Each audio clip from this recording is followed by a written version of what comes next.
Uma das manifestações da misericórdia de Deus em Cristo, segundo os Evangelhos, é ir ao encontro do miserável.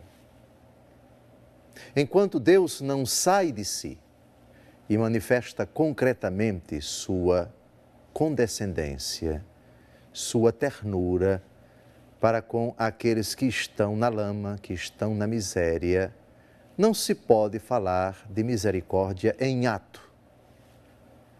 Jesus, ao assumir a natureza humana, se expôs, ou seja, entrou na nossa história. Veio falar conosco, sendo um de nós, semelhante a nós em tudo, menos o pecado.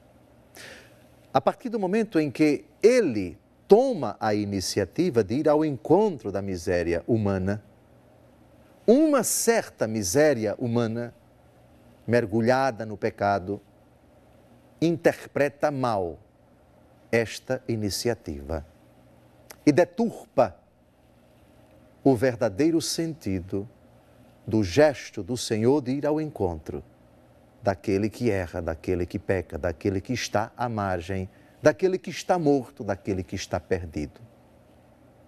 Hoje, nós vamos refletir um episódio, uma narrativa histórica da vida pública de Jesus. É o começo de sua vida pública, é o chamado que ele dirige a uma pessoa de má vida para segui-lo.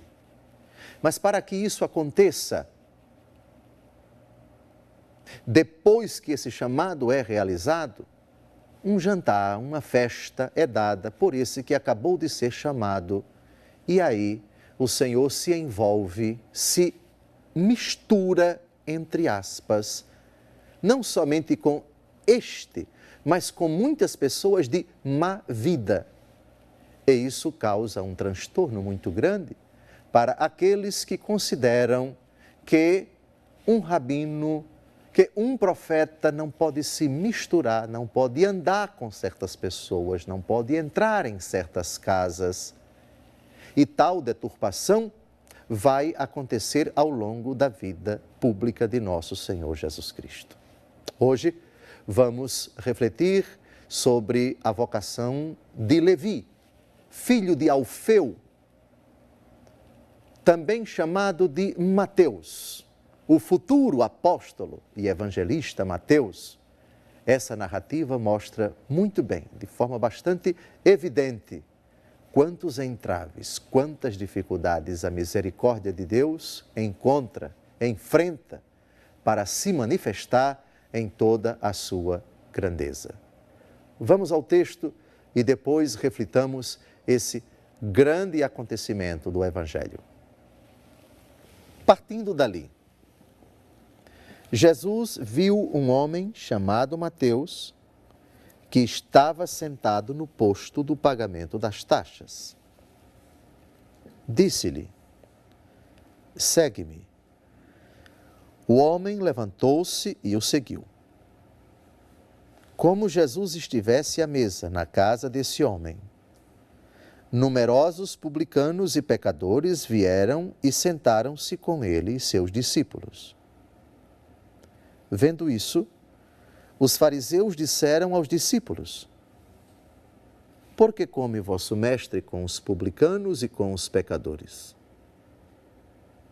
Jesus, ouvindo isso, respondeu-lhes: não são os que estão bem que precisam de médico, mas sim os doentes.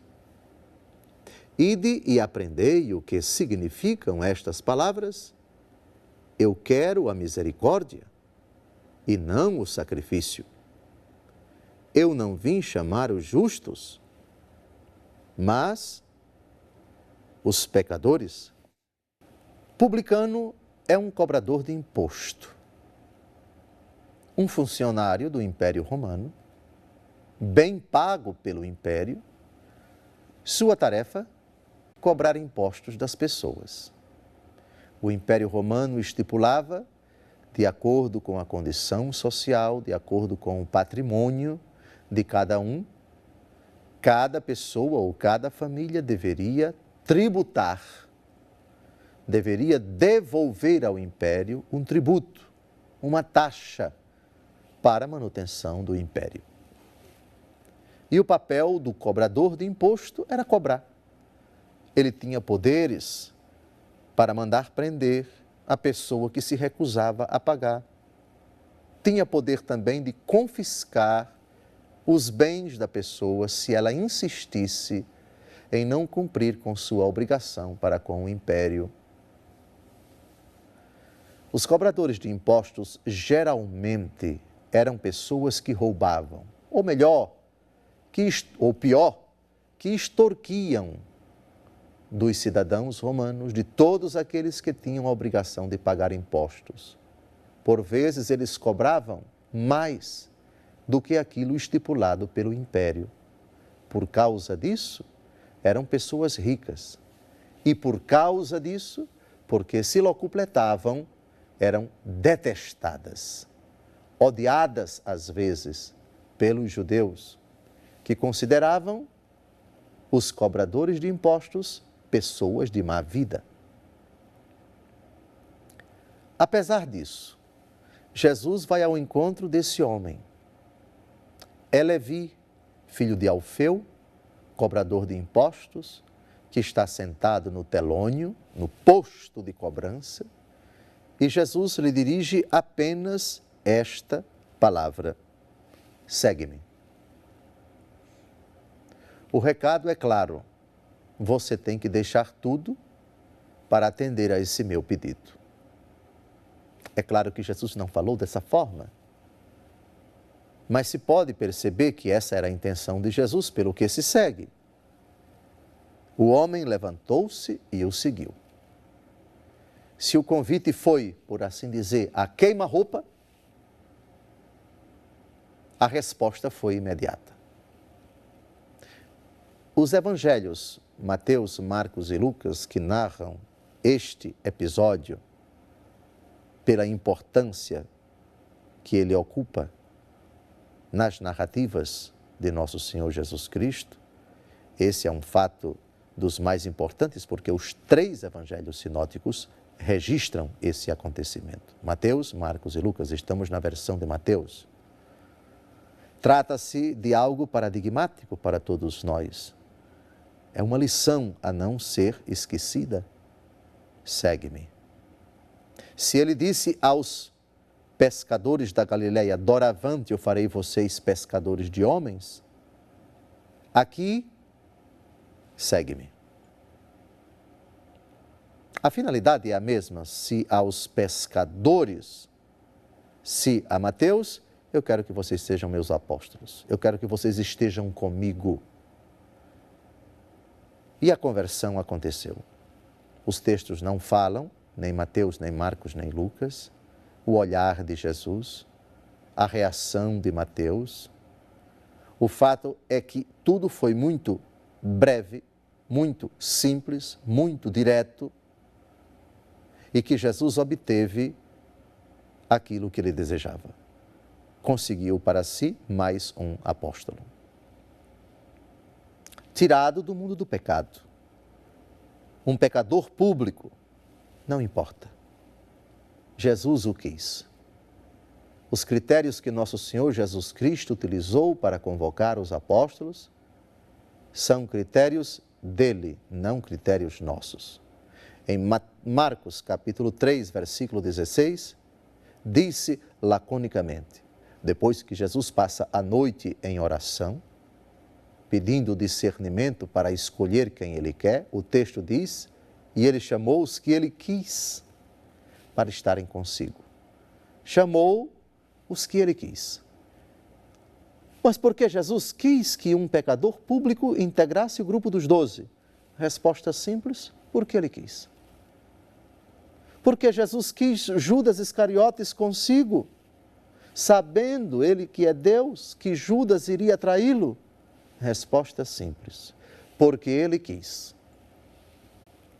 Mas por que São Pedro que haveria de negá-lo? Por que Filipe? Por que Bartolomeu? Por que João? Por que tantos outros? Resposta, meu bichinho, porque ele quis. É lapidar, é lacônica e ao mesmo tempo profunda e suficiente. Chamou os que ele quis. Mas alegre-se. Porque Jesus chamou Mateus pecador público. Porque se ele chamou Mateus apesar dos seus pecados, chamou a mim, que cometi tantos, que cometo tantos, chamou a você, que cometeu tantos e comete tantos. Na vocação de Mateus, alegre-se, porque assim como Jesus quis que Mateus estivesse consigo, Jesus quis que você estivesse com ele. Alegre-se, não por Mateus ter cometido pecado, mas alegre-se por Jesus Cristo, apesar de Mateus ter sido um pecador, Jesus o chamou. Apesar de, não é por ter cometido pecados, Mateus, que Jesus o chamou. É apesar de Mateus ser pecador, a misericórdia de Deus o chamou. Deus nos chama a todos. Deus quer, diz a 1 Timóteo, capítulo 2, versículo 4, que todos os homens se salvem e cheguem ao conhecimento da verdade.